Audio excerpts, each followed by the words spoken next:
মানুষ যেদিন ইন্তেকাল করবে, মানুষ ইন্তেকাল করার পরে ওয়াকুল্লা ইনসানিন আলজামনাহু তাইরাহু ফি উনুকি, মানুষ যেদিন ইন্তেকাল করবে, ইন্তেকাল করার পরে মানুষের প্রত্যেকের আমল নামার ডায়েরি লেখা সব কিছু বন্ধ হয়ে যাবে, মুলতবি আল্লাহ তাআলা ঘোষণা করে দিবেন। কিন্তু 4টা আমল নামা, কিন্তু 3টা আমল নামা জারি থাকবে। এই আমল নামা জারি থাকার পরে আমার আল্লাহ তাআলা এই যে আমল নামার ডায়েরিটা লিখতেছেন, মানুষ যখন ইন্তেকাল করবে এই আমল নামার ডায়েরি কোথায় রাখবেন? আমার আল্লাহ তাআলা বলেন প্রত্যেকটা মানুষের গলার মধ্যে ঝুলন্ত অবস্থায় থাকবে। যেই মানুষগুলো দুনিয়ার ভিতরে আইডি কার্ড ঝুলাইয়া অফিস আদালত মিল ফ্যাক্টরিতে চাকরি করতে যায়, আইডি কার্ড ছাড়া যেরকমভাবে তার ফ্যাক্টরির ভিতরে ঢুকতে পারে না, অফিসের মধ্যে ঢুকতে পারে না, ময়দানে মাশরে প্রত্যেকটা মানুষ তার গলার ভিতরে আমল নামার ডায়েরি ঝুলন্ত অবস্থায় দেখবে। আমল নামার ডায়েরি তার গলার মধ্যে ঝুলন্ত অবস্থায় ফেরেশতারা ঝুলাইয়া দিবে। ঝুলন্ত অবস্থায় ময়দানে মাশরের দিকে দৌড় শুরু করবে, দৌড়াদৌড়ি করবে। আমার আল্লাহ বলেন ওয়াকুল্লা ইনসান, প্রত্যেকটা মানুষ আলজামনাহু তাইরাহু ফি উনুকি, তার গলার মধ্যে তার আমল নামার ডায়েরি ঝুলন্ত অবস্থায় পাবে। আল্লাহু আকবার। তাহলে আমল নামার ডায়েরি কি পাবে? ঝুলন্ত অবস্থায়। যেরকম ভাবে আমাদের দেশের মা বোনেরা স্বর্ণের গহনা গাঁটি পরে, রূপার গহনা গাঁটি পরে, রূপার গহনা গাঁটি যখন পরে সামনে একটা ফাড়া থাকে, মাদুলি থাকে, মাদুলি যেরকম ফাড়াটা যেরকম ঝুলন্ত অবস্থায়, ওই আইডি কার্ডটা যেরকমভাবে ফিতা লাগায় ঝুলন্ত অবস্থায় থাকে, ওই মানুষের আমল নামার ডায়েরিটাও ওই মাদুলি যেরকম ঝুলন্ত অবস্থায়, ওই আইডি কার্ডটা যেরকম ঝুলন্ত অবস্থায়, তার ওই কার্ডের মতো ময়দানে মাহশরে আমল নামার ডায়েরি ঝুলন্ত অবস্থায় এই কবর থেকে নিয়ে উঠবে। কি করবে? উঠবে। উঠার পরে আল্লাহ বলেন ওয়ানুখরিজু লাহু ইয়াউমাল কিয়ামাতি কিতাবান ইয়ালকাহু মানশুরা। আমার আল্লাহ তাআলা বলেন ওয়ানুখরিজু লাহু, খারাজা শব্দের অর্থ বের করা, খারাজা শব্দের অর্থ লাহু, এই হায়ে জমি দিয়ে কি বলছেন? ওই যে কিতাব, ওই যে ডায়েরিটা আছে, এই ডায়েরি বুঝাইছেন। তো ওয়ানুখরিজু লাহু ইয়াউমাল কিয়ামা, আল্লাহ বের করবেন কিতাব ইয়াউমাল কিয়ামা, কিয়ামতের দিন। সুবহানাল্লাহ বলেন। আল্লাহ কোরআনে কত সুন্দর করে কইতেছে, আল্লাহ বের করবেন কিতাব কোন দিন? কিয়ামতের দিন। ওয়ানুখরিজু লাহু ইয়াউমাল কিয়ামাতি কিতাবান ইয়ালকাহু মানশুরা, এই কিতাবটা ইয়ালকাহু মানশুরা, সে তার সামনে উন্মুক্ত অবস্থায় দেখতে পারবে। সুবহানাল্লাহ। আমরা যখন কোরআন শরীফ পড়ি, বই পুস্তক পড়ি, তখন এই কোরআন শরীফ বই পুস্তক আমাদের সামনে উন্মুক্ত থাকে না বন্ধ থাকে? পড়ার সময় বন্ধ থাকে না খোলা থাকে? এই যে ধরেন এটারও তো বাঁশ করছে না, এটারও তো 2টা পার্ট হয়েছে, এই কাগজটার হয়েছে না? তাহলে এই যে এখন যদি খুলি তাহলে 2টা পার্ট হয়েছে না? ময়দানে মাহশরে আমার আল্লাহ বলবেন ওই যে তোমার কাঁধের মধ্যে, তোমার গলার মধ্যে যে কিতাবটা আছে, এই কিতাবটা তোমার সামনে উন্মুক্ত অবস্থায় খোলা হবে। ফেরেশতারা বলবেন খুলে দাও, তাকে বলো তার আমল নামার ডায়েরি খোলার জন্য। তখন তাকে খোলার জন্য বলবেন, বলার পরে আল্লাহ বলবেন এই যে তোমার আমল নামার ডায়েরিটা খোলা হলো। এখানে তো আমাদের অতিথি, সম্মানিত অতিথি যারা আছেন, বক্তাবৃন্দ, সকলের নাম এখানে আছে না? এই যে এনে যেরকমভাবে মানুষ পড়তে পারে, ময়দানে মাহশরে আল্লাহ তাআলা যখন এই আমল নামার ডায়েরিটা এরকম থাকবো খুলে দিবেন। দেওয়ার পরে আল্লাহ বলবেন ইকরা, তুমি পড়ো। আল্লাহ কি বলবেন?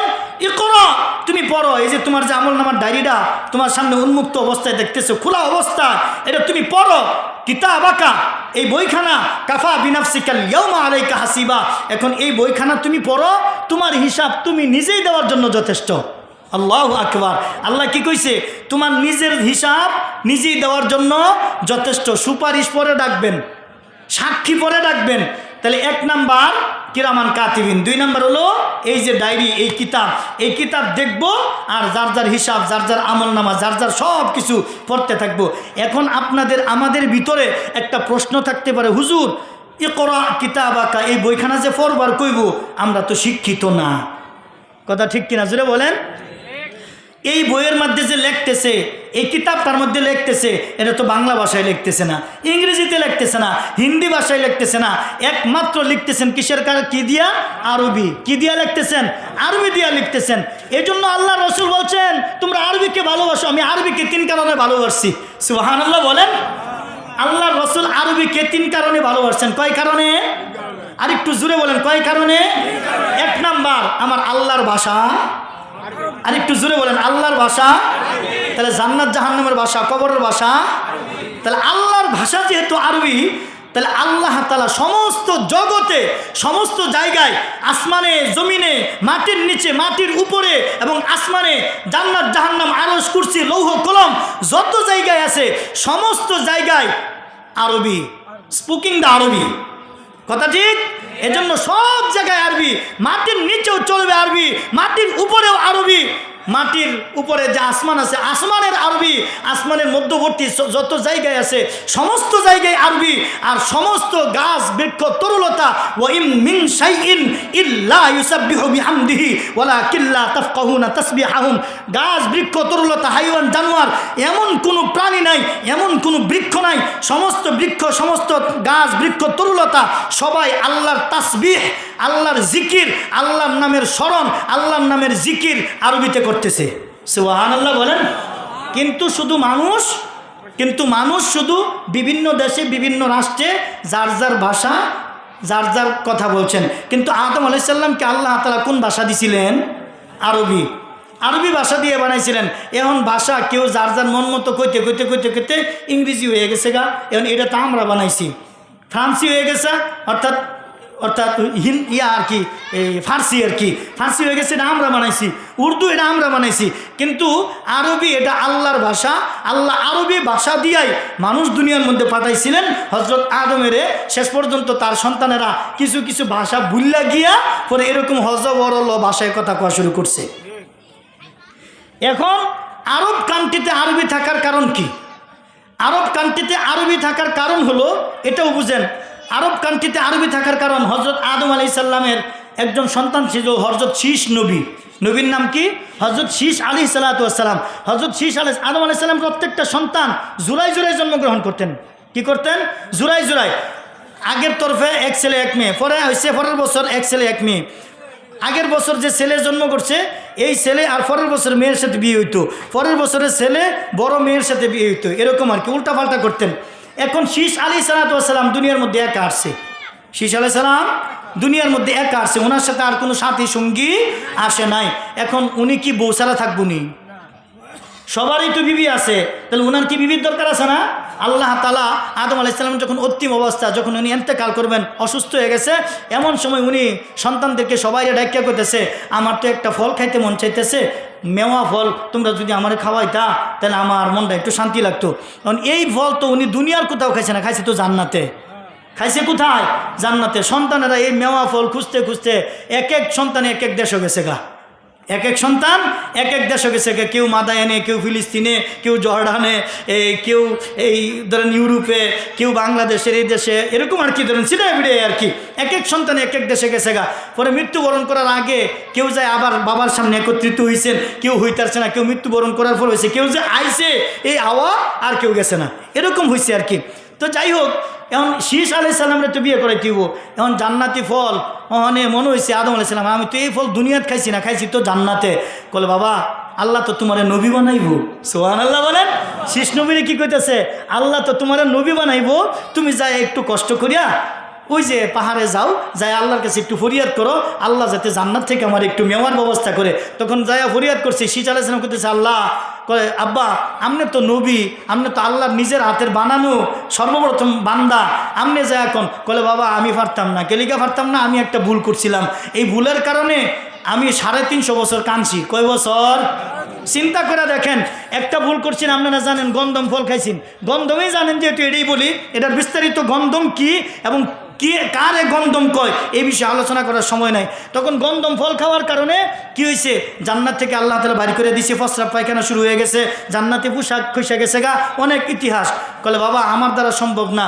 360 বছর মতান্তরে 390 বছর কাঁদছে, 40 বছর পর্যন্ত, অর্থাৎ এই মাটির দিক থেকে আসমানের দিকে মাথা উত্তোলন করছে না, খালি একটা ভুল করার কারণে। কারণ নবীরা গুনাহ করতে পারে না, নবীরা বেগুনাহ মাসুম। কি করছে? ভুল। এই ভুলের কারণে কি করছে? 40 বছর পর্যন্ত মাটির দিক থেকে আসমানের দিকে কি করছে না, অর্থাৎ নজর দিছে না, চেহারা উঠাইছে না। আর আমরা তো গুনাহ করে করে মাথা উত্তোলন করে ফুটানি দেখাই। কথা ঠিক কিনা জোরে বলেন? বেড়াগিরি দেখাই, আরো প্রকাশ করি, আরো ফেসবুকে সুন্দর করে গুনাহের জিনিস স্ট্যাটাস করি। কথা ঠিক কিনা জোরে কন? অথচ এই গুনাহের কথা এই গুনাহের দিক চিন্তা করে আপনার আমার আদি পিতা কি করছেন, 40 বছর পর্যন্ত আল্লাহর দিকে মাথা উত্তোলন করে না লজ্জায়। আর কইতেছে আমার ভয় লাগে আল্লাহ যদি আমারে খালি ফিরে দেয়, বাবা আল্লাহ তোমারে নবী বানাইবো, তুমি যাই আল্লাহ রেখো। আল্লাহর কাছে গিয়া কইতেছে আল্লাহ আমার আব্বা মেওয়া ফল খাইতে চায়। ওই দিক দিয়ে জিবরাইল আমিন জান্নাতের এক হুর না লইয়া, একটা খাদ্য ভরা খানজানা লইয়া, ওইটার মধ্যে জান্নাতি মেওয়া না কত্তুরে দিয়া জিবরাইল আগে দিয়া ওই জান্নাতি হুরে দিয়ে পাঠাই দিছে মাথার মধ্যে লইয়া। পরে আইসে ওই পাহাড়ের মধ্যে নামছে। পাহাড়ের মধ্যে নামার পরে ওই জান্নাতি মেওয়া ফল যখন দেখছে আর এটার ঘ্রাণ শুরু হয়ে গেছে, শীষ আলাইহিস সালাম রে কইতেছে, কলে জিবরাইল কইতেছে আপনি আগে রাহাবর আমনের বাড়ির যান। তাহলে রাহাবর কেডা? পুরুষ। কিন্তু এখন আমাদের কিছু মানুষ আছে বেড়ি করে আগে দেয়, কথা ঠিক কিনা জোরে বলেন? বেড়ির এখনো দিন রাহাবর হয়নি। অনেক মানুষ আছে হোরবাইত গেল বেডিরে আগে দেয়, বলে তুমি আগে যাও আমরা পিছে যাই, এটা সুন্নতের খেলাফ। তখন নবী কি কইতেছে, জিবরাইল বলতেছে হে শীষ নবী, হে শীষ আপনি আগে যান। তখন শীষ আলাইহিস সালাম আগে গেছে। পরে হয়েছে জিবরাইল, 3 নাম্বার হয়েছে কেডা? হুর, ওই যে জান্নাতি হুর, এই রমণী মহিলা 3 নাম্বারে রাখছে। পরে গিয়ে সালাম দিছে, ঘরের ভিতরে ঢুকছে। ঢুকার পরে তো জান্নাতি হুর মেওয়ার গন্ধ ভাইয়া আদম আলাইহিস সালাম বেহুশ হয়ে গেছে, হাই রে ভাই লাইছি মেওয়া। তখন পাওয়ার পরে ওই জান্নাতি হুরগুলি আদম আলাইহিস সালাম ইচ্ছা মতো খাইছেন। খাওয়ার পরে জিবরাইল কইতেছে, কই যে বেডি লইছি তারে বিয়া করাইয়া দেন। সুবহানাল্লাহ, কি কইছে? তারে বিয়া করে দেন। এই শীষ কি একা থাকবো নি? এই শীষ আলাইহিস সালামরে জান্নাতি হুরের সাথে বিয়া করেছে। এই জান্নাতি হুরের ভাষা ছিল আরবি, এই জন্য আরব কান্ট্রিতে এখনো আরবি প্রচলন আছে। এই জন্য আল্লাহ রাসূল বলছেন তোমরা আরবিকে ভালোবাসো, কারণ আমি আরবিকে 3 কারণে ভালোবাসি। কয় কারণে? 1 নাম্বার আমার আল্লাহর ভাষা আরবি, 1 নাম্বার আল্লাহর ভাষা আরবি, 2 নাম্বার আল্লাহর কালাম কোরআনের ভাষা আরবি, এই জন্য আমি আরবিকে ভালোবাসি। 3 নাম্বার হচ্ছে আমার যে মাতৃভূমি, আমার যে এলাকা, আমার জন্মভূমির ভাষাও আরবি, এই জন্য আমি এই 3 কারণে আরবিকে ভালোবাসি। তাহলে রসুল যেহেতু ভালোবাসতেন, তাহলে আমাদেরও ভালোবাসা দরকার। তাহলে কোরআন আমাদের আরবি ভাষায় নাজিল হয়েছে, এই কোরআন আমাদের ভালোবাসা দরকার আছে না নাই? কোরআনের মাদ্রাসাগুলো ভালোবাসা দরকার আছে না নাই? কোরআনের হাফেজগুলোকে ভালোবাসা করা দরকার আছে না নাই? উলামায়ে কেরামদেরকে মুহাব্বত করা দরকার আছে না নাই? এই উলামায়ে কেরাম আল মারহু মা মান আহাব্বা, আল্লাহর রাসূল হাদিসের মধ্যে বলেন আপনি আমি যাকে ভালোবাসবো তার সাথে আপনার আমার হাসন নাসর হবে। উলামায়ে কেরামকে যদি আপনি আমি ভালোবাসি, আলেমের পিছে যদি নামাজ পড়ি, আলেমের পিছে যদি সেজদা দেই, ইয়াউমা নাদউ কুল্লা উনাসিম বিইমামিহিম, এই ইমাম সাহেব ময়দানে মাহশরে লিডারি করবে।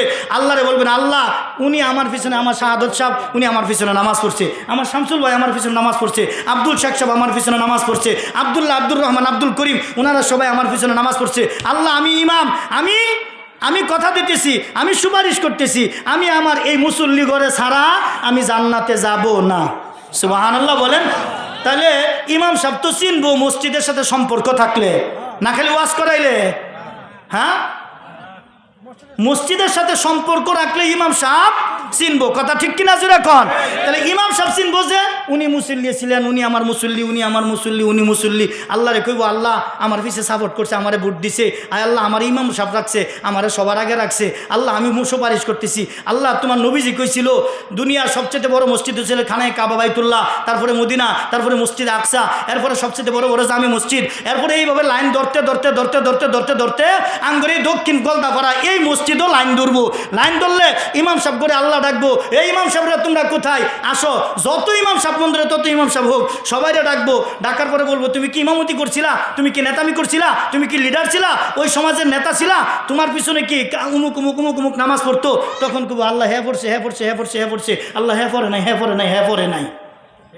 আল্লাহ ময়দানে মাশরে ক্বালু লাম নাকু মিনাল মুসাল্লিন ওয়া লাম নাকু নুতঈমুল মিসকিন। জাহান্নামীরা জাহান্নামে যাবে, মা সালাকাকুম ফি সাকর। জান্নাতি মানুষগুলো জাহান্নামীদেরকে জিজ্ঞাসা করবে তোমরা কিসের কারণে সাকারে নিক্ষিপ্ত হয়েছ? তখন জাহান্নামীরা বলবে ক্বালু লাম নাকু মিনাল মুসাল্লিন, আল্লাহ তাআলা আমাদেরকে জাহান্নামে এই জন্য পাঠাইছেন। এক নাম্বার অপরাধ, দুনিয়ার জমিনে আমি মুসল্লি ছিলাম না, নামাজি ছিলাম না, নামাজিদের অন্তর্ভুক্ত ছিলাম না, মসজিদ ভালোবাসতাম না, মসজিদকে মুহাব্বত করতাম না, ইমাম সাহেবকে ভালোবাসতাম না, উলামায়ে কেরামদেরকে ভালোবাসতাম না, মাদ্রাসা ভালোবাসতাম না। এই জন্য আমি মাদ্রাসা, মসজিদ, উলামায়ে কেরাম তাদেরকে সাপোর্ট করতাম না। না করার কারণে আমার আল্লাহ আমারে জাহান্নামে পাঠাইছে। পয়গম্বর হাদিসের মধ্যে বলেন, ইদা রাআইতুমুর রাজুলা ইয়াতাআহাদুল মাসজিদা ফাশহাদু লাহু বিল ঈমান ফাকালা ইন্নামা ইয়ামুরু মাসাজিদাল্লাহি মান আমানা বিল্লাহি ওয়াল ইয়াউমিল আখির। পয়গম্বর একদিন নসিহত করতেছেন, এমন সময় সাহাবায়ে কেরামদেরকে বলতেছেন, ইদা রাআইতুমুর রাজুলা ইয়াতাআহাদুল মাসজিদা ফাশহাদু লাহু বিল ঈমান। নবী বলতেছেন, যখন তোমরা কোনো মানুষকে মসজিদের দিকে বেশি বেশি যাইতে দেখবা, ফাশহাদু লাহু বিল ঈমান, ওই ব্যক্তির ঈমান আছে বলে সাক্ষ্য দাও। সুবহানাল্লাহ। তার মানে যে বেশি বেশি মসজিদের মধ্যে যায় তার কি আছে? ঈমান আছে। কমিটি ওয়াল লাগে না, সভাপতি, সেক্রেটারি, কেশিয়ার, সদস্য, এগুলি ওয়াল লাগে না। মসজিদ কোন হামটা ভাঙ্গা গেছে গা, চলটা ভরে যাইতেছে, ইমাম সাহেব আছে না নাই, মসজিদে ঠিকমতো আজান হয়েছে না হয়েছে না, ইমাম সাহেবের খোঁজ খবর নেই, খাবার দাবার দেয়, মসজিদের মধ্যে নামাজ পড়তে যায়, ইমাম সাহেবদের সাপোর্ট করে, দাওয়াতে তাবলিগ যে আইছে তাদেরকে একটু মেহনত করে, তাদের পিছনে একটু মেহনত করে। এই মেহনত করার কারণে আল্লাহ রসুল কি কইতেছে? ফাশহাদু লাহু বিল ঈমান, এই মানুষটার ঈমান আছে বলে তোমরা সাক্ষী দাও। সুবহানাল্লাহ বলেন। তাহলে আমরা ঈমানদার কারে ভাইলাম? আল্লাহর রসুল সার্টিফিকেট দিচ্ছেন যে মসজিদের সাথে সম্পর্ক রাখে, যে মসজিদের সাথে কি রাখে? সম্পর্ক রাখে। তাহলে আমাদের মসজিদের সাথে সম্পর্ক রাখা দরকার আছে না নাই? এখন আল্লাহ মসজিদের সভাপতি ওই সুদকুর, ঘুষকুর, বাটপার, সিটার, কথা ঠিক কিনা? আরো জোরে কোন কথা ঠিক কিনা? মসজিদে কারা থাকবে? এটা পবিত্র জায়গা। এটা কি পবিত্র জায়গা? পবিত্র মানুষগুলো তার রাহাবারি করবে, তার দেখাশোনা করবে। আর এই মসজিদের মধ্যে সভাপতি, কেশিয়ার, সেক্রেটারি হয়ে ফুটানি দেখায়। আমার ভয় লাগে, না জানি আর কিছুদিন পরে মসজিদের সভাপতি, সেক্রেটারি, কেশিয়ারের লাগিয়া নির্বাচন দেওয়া লাগে। আমার ভয় লাগে কিছুদিন পরে এটা শুরু হইতে পারে। সভাপতি সাহেব কি কন? হইতো না। এখনই মসজিদের সভাপতি হইয়া জি ফুটানি দেখায়, কি কয় আমগর মসজিদ, আমরা মসজিদ চালাই। আর আজ থেকে 20 বছর আগে, আমি তো ছোটো মানুষ, অনেকের বয়সে ছোটো, আমরা ছোটোবেলা দেখতাম আমগর বাদশার বাপের মসজিদে কি করতো? মসজিদে যায় বিচার দিত, ইমাম সাহেব বিচার করতো। তার মানে মসজিদে সমাজ চালাইতো, আর এখন সমাজে মসজিদ চালায়।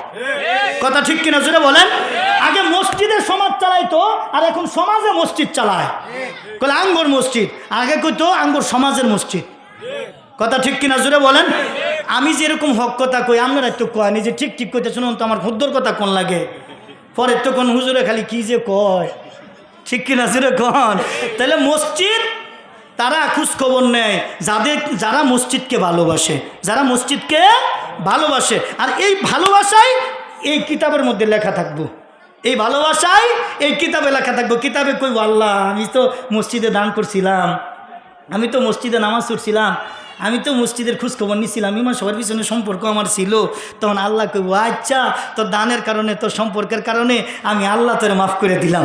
সুবহানাল্লাহ। কি হইব দেখেন, মা লিহাযাল কিতাব লা ইউগাদিরু সগীরাতান ওয়ালা কাবীরাতান ইল্লা আহসাহা। প্রত্যেকটা মানুষ যখন তার আমলনামা, এই কিতাবটা যখন পড়তে থাকবে, প্রত্যেকটা মানুষ যার যার আমল সে বুঝে বুঝে পাবে।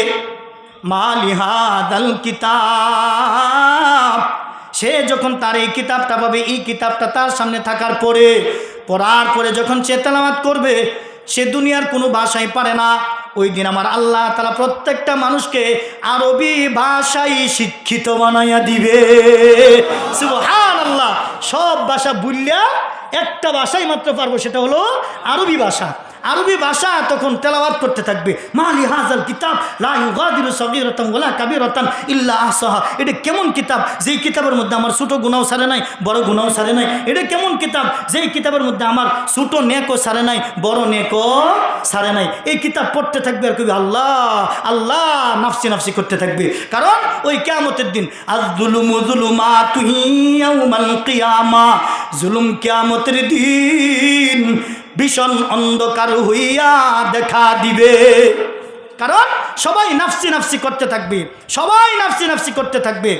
এর ভিতরে আমার আল্লাহ তাআলা 3 নাম্বার, এই যে শরীর আছে, শরীর, এই শরীর সমস্ত আমল বলে দিবে পটপট করিয়া।